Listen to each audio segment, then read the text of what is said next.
Hay un poder enorme en las primeras impresiones. Yo estoy seguro que tú puedes hacer memoria de la ocasión en que tú conociste a personas significativas en tu vida hoy. Y tú puedes recontar cómo fue ese primer encuentro. Y déjame decirte algo. Hay algunos casos en que la primera impresión no fue del todo buena, pero terminaron siendo grandes amigos, muy allegados, ¿verdad? Pero en la mayoría de los casos, las primeras impresiones marcan un tono. Nos ayudan a entender la mente, el corazón, inclusive hasta la forma que está buscando una persona en esas primeras impresiones que tenemos. Ciertamente, la primera impresión no es toda la relación, pero de nuevo, marca algo de intención y forma. Te deja saber si tú puedes bajar un poquito tu defensa y medio conectar con esta persona, o si es mejor dejar todo arriba porque no sabemos quién es y no se maneja de una manera que me es cómodo manejarme. A mí me impresiona cómo la Biblia presenta la primera impresión que nos da de alguna de los protagonistas de ella, ¿verdad? O sea, me impresiona muchísimo. Si tú tomas el Evangelio de Juan, es el Evangelio que se escribe de último. A diferencia de Mateo, Marcos y Lucas, que se llaman los evangelios sinópticos, porque quiere decir desde una misma perspectiva, Juan se escribe desde otra perspectiva. Ya los otros 3 evangelios están circulando. Y Juan escribe para complementar, para aclarar algunas cosas y para, francamente, ampliar otras que aparentemente los otros evangelistas no ampliaron por X o Y, ¿verdad? Juan abre de una manera bien abstracta, bien misteriosa, bien mística. Te habla de que en el principio, ya cuando nos llevan al principio nos sentimos perdidos porque ninguno de nosotros estábamos ahí. Pero dice, en el principio era el verbo y el verbo estaba con Dios y el verbo hizo frécome. Pero qué profundo, qué cosa extraordinaria. Comienza a hablarte de la gloria de Dios, cómo Dios quiso conectar con nosotros de distintas formas, ¿verdad? Y comienza a hablar rápidamente de Jesús. Pero hablando de Jesús en esos términos macro, de la intención, del propósito, lo fascinante de Juan es cuando tú llegas al capítulo 3, tú te das cuenta de la presentación de la persona de Jesús. ¿Tú sabes a dónde Juan te presenta a Jesús? Cuando alguna gente lo oye como que rompe un poco el esquema, no te lo presenta en la iglesia, no le presenta en la sinagoga leyendo a los profetas. Te lo presenta en una fiesta. Te lo presenta en una boda. Te lo presenta en este espacio resolviendo el problemazo de que se acabó la bebida en la fiesta.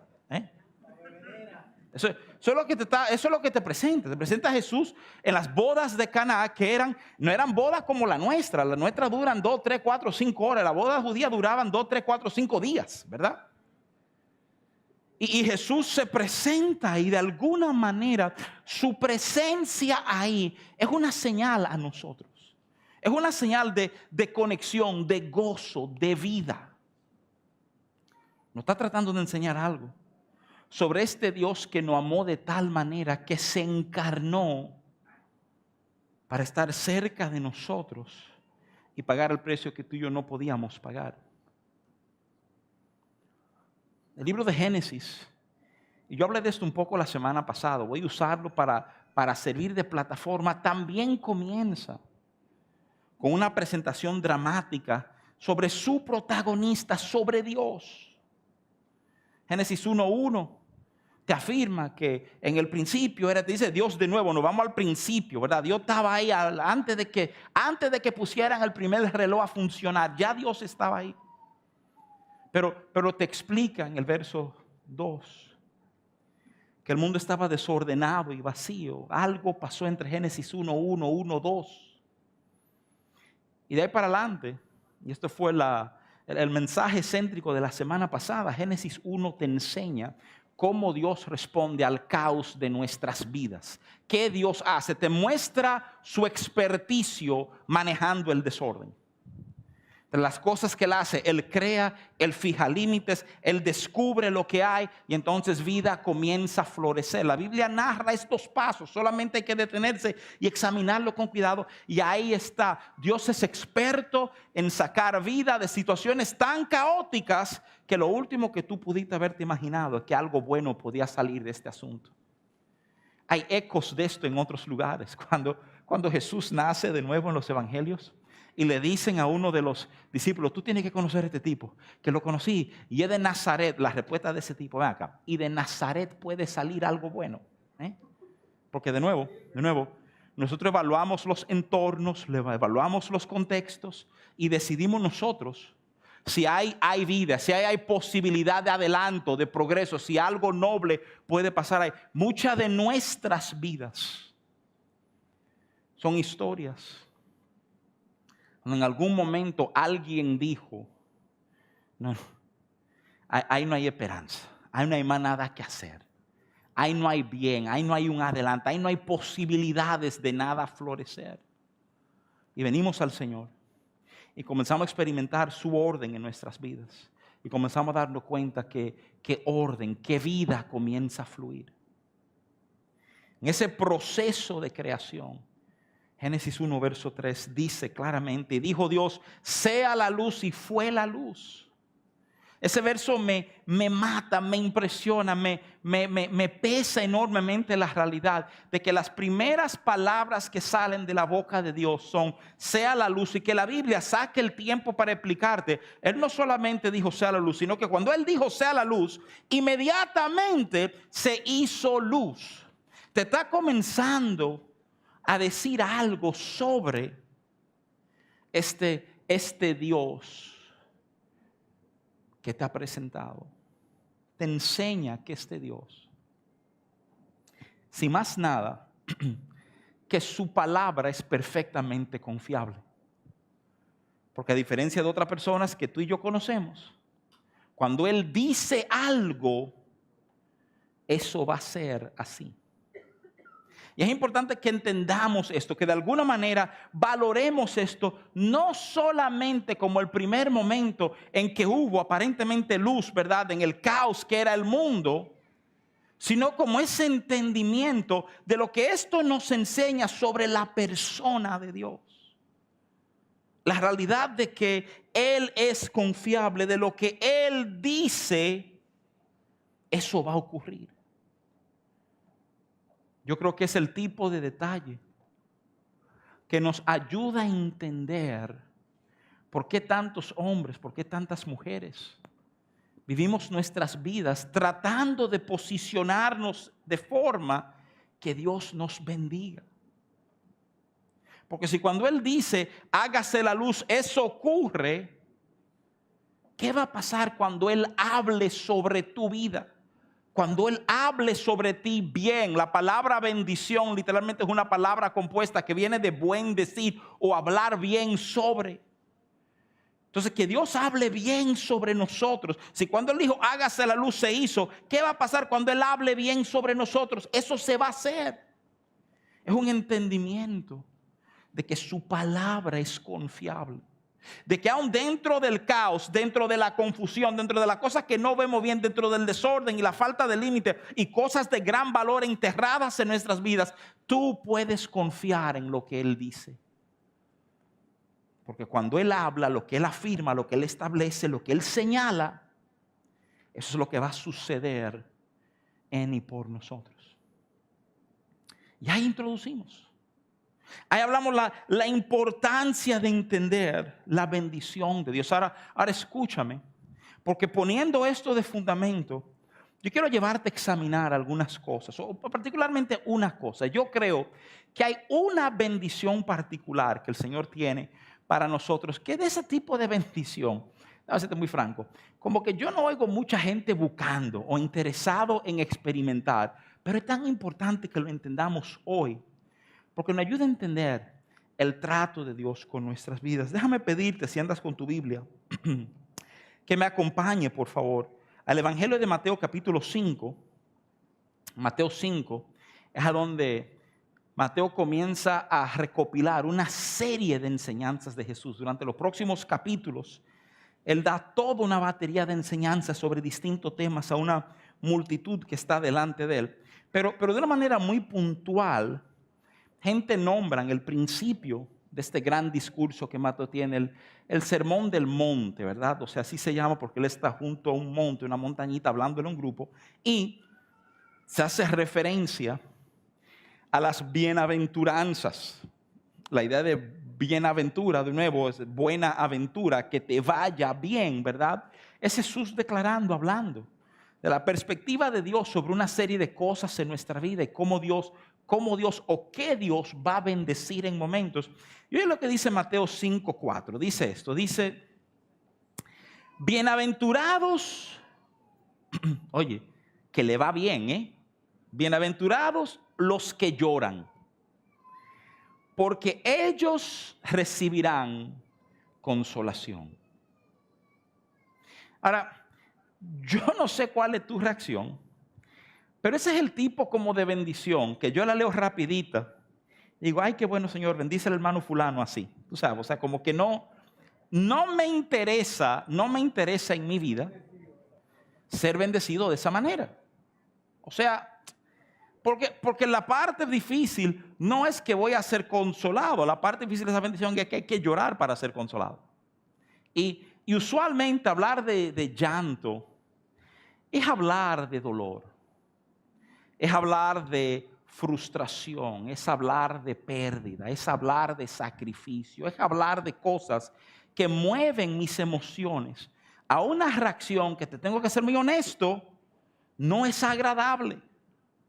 Entonces, yo entiendo que hay una bendición, yo entiendo que hay un bien que Dios hace a los que lloran, pero francamente quisiera que Él hiciera eso con otro y no conmigo.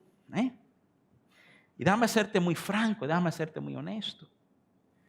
Pensamos de esa manera por múltiples razones, entre ellas porque uno de nuestros nortes en la vida es el evitar el dolor a toda expensa. Y eso es muy humano, muy natural. Algunos estudiosos, científicos sociales dicen que es la cultura dominante en la parte occidental del planeta. Básicamente aquí en Occidente, nuestra meta, inclusive nuestra idea de alguien que le va bien en la vida es alguien que no sufre casi, que no tiene momentos de llanto, no hay momentos de... Esa es la meta, ¿verdad? O sea, evitar y pasar el menos dolor posible en la vida. Entonces, oír estas palabras impactan. Hay algo extraordinario en ser consolado por Dios. A lo mejor te sorprende descubrir que tus lágrimas son importantes para Él. El Salmo 56, verso 8, en la Nueva Traducción Viviente, dice: tú llevas la cuenta de todas mis angustias y has juntado todas mis lágrimas en tu frasco. Has registrado cada una de ellas en tu libro. La Reina Valera dice que en tus libros están todas mis huidas y tú has guardado mis lágrimas en tu redoma, en tu frasco. Déjame decirte algo. Tus lágrimas tienen tal peso que no hay una sola lágrima que tú has derramado que ha pasado desapercibido a Dios. Posiblemente pasaron desapercibido a personas muy importantes para ti en esta tierra. Lloraste solo, tú querías llorar solo para que la gente no comenzara en ¿qué te pasa? ¿Qué te está ocurriendo? No. Déjame mi dolor, ¿verdad? Ni tu esposo, ni tus hijos, ni tu esposa, ni tu mejor amigo se dieron cuenta de que tú estabas llorando. Pero escúchame bien. La Biblia te afirma, la Biblia te dice que no hay lágrima que ha corrido por ese rostro tuyo que no lleve, ¿verdad?, una línea en ese libro de Dios. Que no está atesorado en su pote, a la cual, te digo yo a ti, Él no dará respuesta en su momento. Pero me interesa que ese grado de detalle te sea familiar, porque esta es la verdad. Aunque pagaríamos para que el otro hermano sea el que llore y sea consolado, aquí no hay uno de nosotros que no ha llorado en algún momento de su vida, que no le ha tocado el dolor. Y tenemos la idea hoy de conectar estos momentos tristes, estos momentos difíciles, estos momentos de pérdida, estos momentos de miedo en nuestras vidas con nuestra fe. Esto no pasa ajeno a nuestra fe. No es, bueno, eso le pasó a fulano porque no tuvo fe, como dicen algunas personas.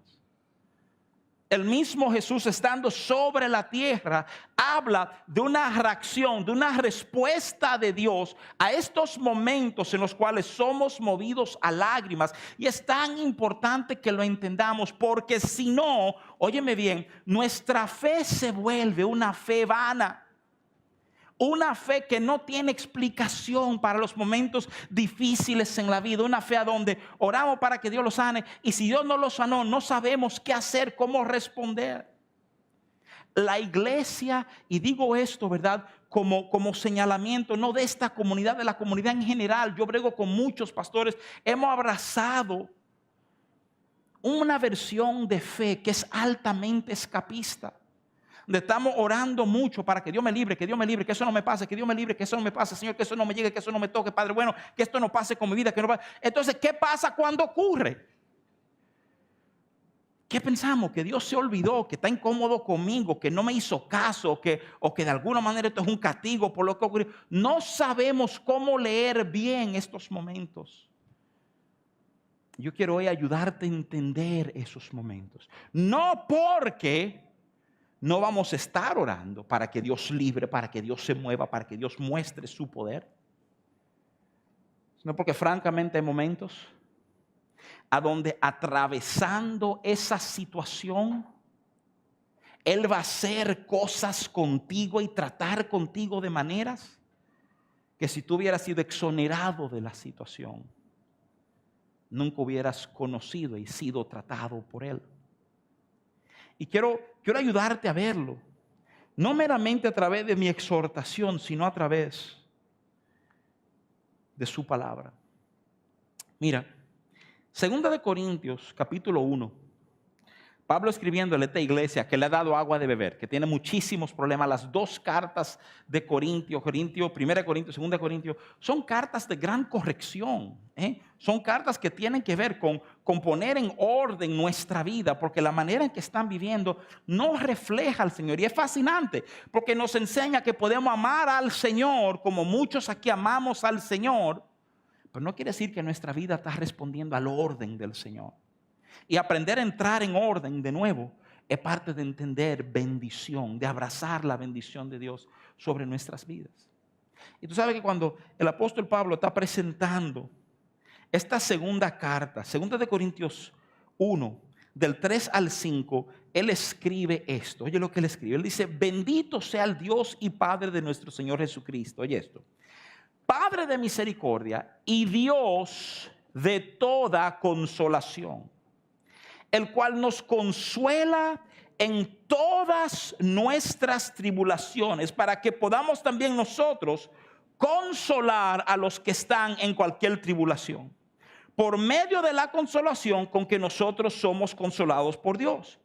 Porque de la manera que abundan en nosotros las aflicciones de Cristo, así abunda también por el mismo Cristo nuestra consolación. Óyeme, Jesús en las bienaventuradas: bienaventurado el que llora, que se recibirá consolación. Cuando Pablo está presentando el corazón de Dios a los corintios, comienza diciendo con precisión: escúchame, Él es el Dios de misericordia y el Dios de toda consolación. Y Él no se queda meramente hablando de consolación. Oye lo extraordinario: Él te enseña el propósito, el por qué Él es un Dios de consolación. Él es un Dios de consolación porque su intención es consolarte a ti, para que tú entonces, con esa consolación que recibiste de Él, puedas ir y consolar a otros. De alguna manera, mira qué cosa, no te equivoques, estamos hablando de consolación, estamos hablando de momentos de tribulación, es la palabrita que usa el apóstol Pablo. Son momentos difíciles, que la vida nos sacuda, que las cosas nos dan duro. Si alguna vez tú has volado en un avión, tú has vivido turbulencia, ¿verdad? Que el avión se sacude porque suben burbujas de la tierra y el aire es más denso, menos denso y hay un sacudión. Son momentos que algunos nos hemos asustado muchísimo. Porque uno entiende, el avión se va a caer, aquí termina la historia de todo el mundo aquí, ¿verdad? O sea, uno entra como un pánico. Si nuestra vida enfrenta tribulación y la sensación puede ser la misma, aquí termina todo. Y es fascinante que te está enseñando cómo Dios responde a estos instantes en nuestras vidas. Óyeme bien, yo voy a consolarte. El consuelo de Dios siempre, óyeme bien, siempre es con un propósito mayor al que nosotros entendemos. Porque el que nosotros entendemos es, qué bueno, yo sí estoy dolido, qué tremendo que Él me consoló. Y vamos a hablar de esa consolación en detalle en un momentito. Y perdemos de vista que cuando Dios hace algo en nuestras vidas, familia, casi nunca es con la intención de que eso se quede ahí en ti y ya. Cuando Él te consuela, te está consolando con la intención de que tú puedas ser un instrumento de consolación en la vida de otro. Cuando Él te bendice, Él no te bendijo y ya. Lo hizo con la intención de que tú seas bendición a otra persona. Ay, Eury usó esta palabra en el momento que exhortaba a los demás. Hay un ciclo que se abre cada vez mayor y tú y yo tenemos que aprender esto. Porque si no entendemos esto, nuestros instantes de tribulación no van a ser más que dolores de cabeza y angustia en el corazón en nuestras vidas. La realidad es que en esos espacios Dios nos consuela en medio de nuestra tribulación. Entonces, vamos a examinarlo con cuidado. No tengo todo el tiempo que quiero para detenerme en cada cosa, pero te lo voy a dar rapidito. Yo quiero que tú entiendas qué quiere decir Dios consolarme.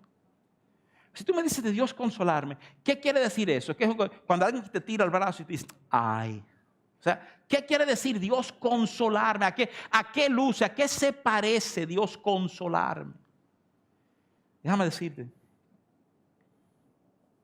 Yo creo que hay un ejemplo extraordinario en el Evangelio de Juan, capítulo 11. La razón por la cual hay un ejemplo extraordinario en Juan 11 es porque Juan 11 está manejando una familia en duelo. Está manejando dos hermanas que están viviendo en carne propia este sabor de angustia, de dolor. Hay lágrimas en abundancia porque su hermano ha muerto.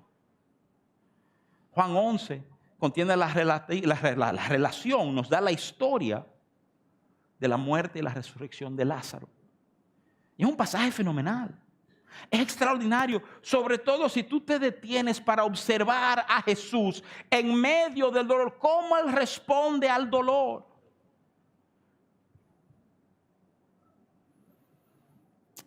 Lo primero que quiero señalarte, rompe un poco los esquemas de personas cuando estamos hablando de Dios. ¿Qué yo sé de Dios ya? Lo sé porque te lo cité ahorita, Salmo 56:8. Cómo Él valora tus lágrimas.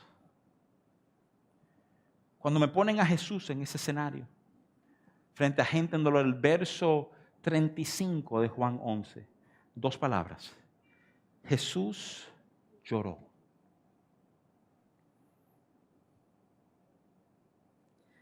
Jesús lloró. De nuevo, yo no sé cómo afecta tu esquema mental eso. Pero la idea de un Dios que llora a mí me rompe el corazón. Me deja en un asombro extraordinario. La idea de que aquí hay dos hermanas que en Él amó llorando y la respuesta de Él es llorar con ellas. Me deja casi sin palabras.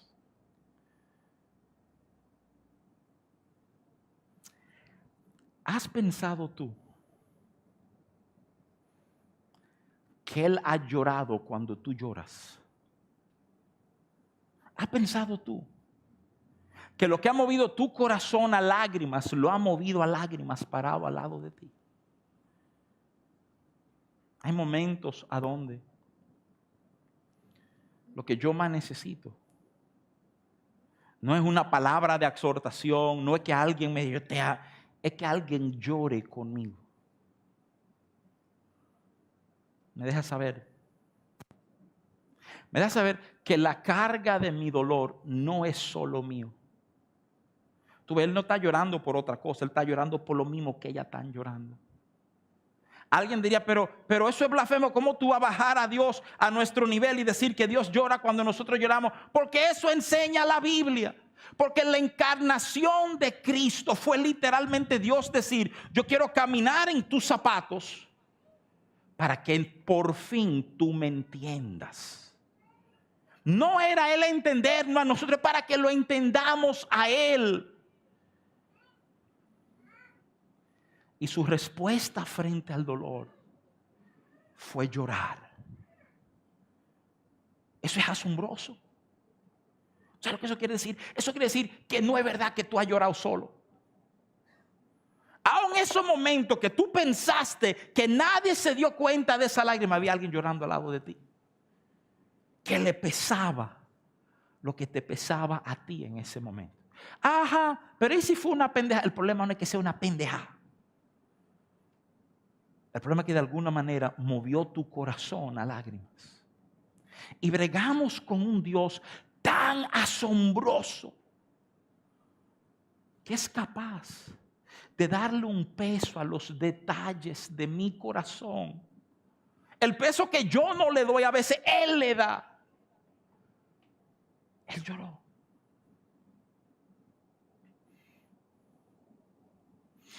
El consuelo no se queda, porque óyeme bien, ahí es donde cosas fallan. El consuelo mío muchas veces puede quedar en darte ese abrazo. El de Él no se queda en llorar contigo solamente. Si tú sigues esa narrativa, en el verso 40 te das cuenta que Él está tratando de traer a la mente de esa hermana las cosas que la van a ayudar a salir de este momento. Le dice francamente, no te he dicho que si crees. Oye bien, llora con ella y después dentro del lloro, dentro de la tribulación, dentro del momento difícil, apela a lo que ha pasado. Escúchame, yo sé lo que ha pasado, pero yo te he dicho, no te lo estoy diciendo ahora. Él se está refiriendo a algo que tiempo anterior Él había hablado a la vida. Y qué hermoso ver eso. Porque muchas veces el Señor nos dice cosas antes, cuando llega el momento ni lo recordamos. Y el Señor toma de lo que Él había dicho, Él dice, mira, agárrate de esto. Agárrate de esto que yo te dije. En este momento que tú estás desesperado, en este momento que la angustia te llena, en este momento de inseguridad, agárrate de esto. Él comienza a edificar algo en ella. Llora con ella, edifica en ella. Y luego Él trae un desenlace milagroso a lo que le había movido a lágrimas a ella. La resurrección de su hermano. Déjame decirte esto, oye bien esto, por favor escúchame. Muchos de nosotros entendemos que nuestro milagro está en Dios exonerarme ese problema. Y no hemos concebido en ningún momento que mi milagro lo voy a descubrir mientras atravieso ese problema. Óyeme bien. Él resucitó a Lázaro. Sí, Él lo resucitó. Tremendo milagro. Pero no te equivoques, hubo lágrimas envuelto, Hubo un llanto, hubo un lloro, hubo un entierro. Entonces, entiéndeme, cuando tú y yo nos trancamos y nuestro anhelo es que Dios me exonere los momentos de llanto en mi vida, en esencia, tú y yo podemos estar regalando nuestro milagro, alejándonos de lo que realmente Dios quería mostrarnos de Él en ese proceso. Este es un llamado a entender que tus momentos de tribulación, los momentos que te llevan a lágrimas, no son incompatibles con tu fe. De hecho, es a donde mi fe va a florecer. La Biblia nos habla de Daniel. El capítulo 6 de Daniel contiene una palabrita que yo quiero compartir contigo hoy. Daniel cayó en un gancho, el rey cayó en un gancho, fueron manipulados. El rey pasó un decreto que el que orara a cualquier otro Dios que no fuera él sería echado en la fosa de los leones. La Biblia dice que Daniel, conociendo el decreto, abrió la ventana de su habitación y oró como siempre oraba. Entonces, como había una ley, un edicto del rey, había consecuencias por él hacer lo correcto. Óyeme, espero que entiendas que hacer lo correcto no es una garantía de que no habrán consecuencias. La garantía de hacer lo correcto es saber que Dios va a estar contigo a través de las consecuencias. Pero es importante que entendamos esa verdad. Esto narra la Biblia, Daniel 6:19. Después que el rey lo echó en la fosa de los leones, la Biblia dice que el rey no durmió esa noche. Él quería mucho a Daniel. Y te narra esto, dice el verso 19. El rey pues se levantó muy de mañana y fue apresuradamente al foso de los leones. Y acercándose al foso, llamó a voces a Daniel con voz triste. Y le dijo, Daniel, siervo del Dios viviente. Esto es Daniel 6:19, ¿verdad? En adelante. Dice, el Dios tuyo, oye estas palabritas, a quien tú continuamente sirves, te ha podido librar de los leones. Entonces Daniel respondió al rey, oh rey, vive para siempre. Mi Dios envió su ángel, el cual cerró la boca de los leones para que no me hiciesen daño, porque ante él fui hallado inocente, y aun delante de ti, oh rey, yo no he hecho nada malo. ¿Qué reconocimiento extraordinario? El reconocimiento del rey, que dice, este Dios a quien tú continuamente sirves. Hay algunos que entenderían que la única manera de terminar en una fosa de leones es porque tú no estás sirviendo al Señor. Y qué cosa extraordinaria que el señalamiento está en la Biblia, que sirviendo continuamente al Señor tú terminas en un lugar bien incómodo. Bien incómodo. Donde nadie hubiera querido terminar. Es casi Pablo decía, no, pues espérate, si servirle al Señor va a producir eso en mi vida, yo prefiero no servirle al Señor. Hasta que comienzas a entender, hasta que comenzamos a entender que esos son momentos en los cuales Dios quiere mostrarse a nuestras vidas como no puede mostrarse en otro momento. Literalmente Daniel tuvo el privilegio, yo no sé cómo lucía, pero de ver un ángel llegar, un ángel cerrarle la boca a estos animales y él pasar la noche y eso. De hecho, si tú pensabas, no, era que los leones estaban llenos y no tenían hambre, ¿verdad? La narrativa dice que el rey entonces se ofende por haber sido manipulado y manda echar los tipos que lo engañaron a la fosa. La Biblia dice que los leones se lo devoraron antes de ellos tocar el piso. Tenían hambre. ¿Qué pasó? Vivió la presencia de un... Estamos en Daniel. Tú coges unos capítulos para adelante y tú tomas los amigos de Daniel, Shadrach, Mesach y Abednego, que fueron echados en un horno de fuego por guardar su fe. Y las preguntas que se levantan cuando ellos están en el horno de fuego es extraordinaria. La pregunta es, ven acá, rey, y no echamos 3 tipos, ¿por qué veo 4? Porque hubo una manifestación particular de la presencia, de la gracia, del favor de Dios sobre la vida de ellos cuando terminaron en ese lugar difícil haciendo lo correcto. Mis amados hermanos, amar al Señor no quiere decir que no van a haber lágrimas. Quiere decir que en el proceso de ser consolado vamos a conocerlo como nunca lo habíamos conocido. Ahora comienza a tomar un peso las palabras de Job. Job 42, verso 5. Job afirma, Job, que sufrió muchísima cosa. Su referencia termina diciendo, oye, de oídos había oído de ti, ahora mis ojos te han visto. Hay algo en su trato con Dios que cambió por todo el camino difícil que él caminó. Ese concepto es extraordinario. Es extraordinaria la idea que en Cristo ni siquiera mis momentos difíciles son simplemente momentos difíciles. Son momentos en el cual Él está preparando para revelarse a mi vida de una manera diferente y darme un fin milagroso, a pesar de que yo estoy pasando esto que estoy pasando. Por favor, entiéndeme. Él va a manifestarse. Él está tratando de enseñarte algo. ¿Tú sabes qué pasa con nuestro dolor? Déjame decírtelo con mucha franqueza. Queremos pasar nuestro dolor tan rápido que no hacemos caso de lo que Dios está tratando de enseñarnos en medio de nuestro dolor. Nuestro dolor son instantes a donde, y óyeme, humanamente hace total sentido. Queremos pisar ese acelerador y que esto se mueva a mí para salir de esto. Y óyeme, tú no vas a oír de mí, ay no hermanito, quédate ahí para que lo goce, ¿verdad? No, óyeme, sal rápido, pero entiende algo. Entiende que en Él no hay despropósito. Y yo no quiero confundirte, porque oye, ¿dónde está la confusión en esto? La confusión en esto está en un lugar muy delicado.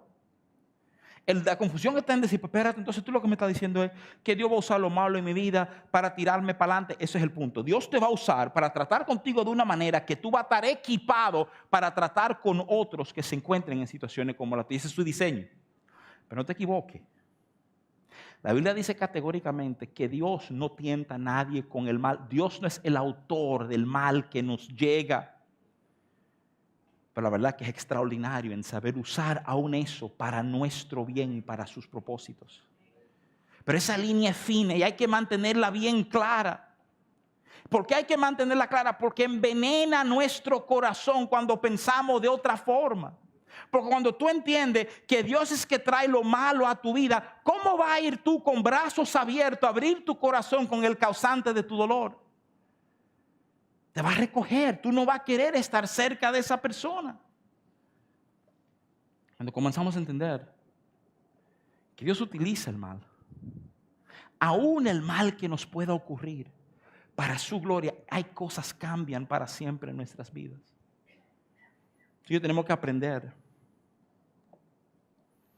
a movernos aún dentro de nuestro dolor, de tal manera que tomemos lo de enorme valor que Él está poniendo delante de nosotros. Mal manejamos nuestro dolor. Óyeme, que te lo digo de corazón, mal manejamos. Pasamos periodo de dolor y no hemos captado lo que Dios está tratando de afirmar. No, se nos pierde, estamos muy enfocados en nosotros. Yo quiero llamarte, por favor, levanta tu cabeza. Es Jesús diciéndole a María y a Marta, ¿no recuerdas que te dije? Te dije que verás gloria. Óyeme, ¿cómo tú le hablas gloria a estas mujeres frente a la tumba de su hermano? Pero eso hizo Jesús. Y después hizo algo glorioso. Él te está susurrando gloria en medio de tu angustia. Y como que no estamos del todo atentos. Como que inclusive hemos dicho, no quiero oírlo. Él te está llamando en medio de tu angustia. Quiero cerrar con un comentario, una frase que me dio un poquito de brega buscar el autor real de la frase y quiero acusarlo públicamente de plagio inclusive, porque aunque la frase la popularizó él, realmente está el concepto está en la Biblia.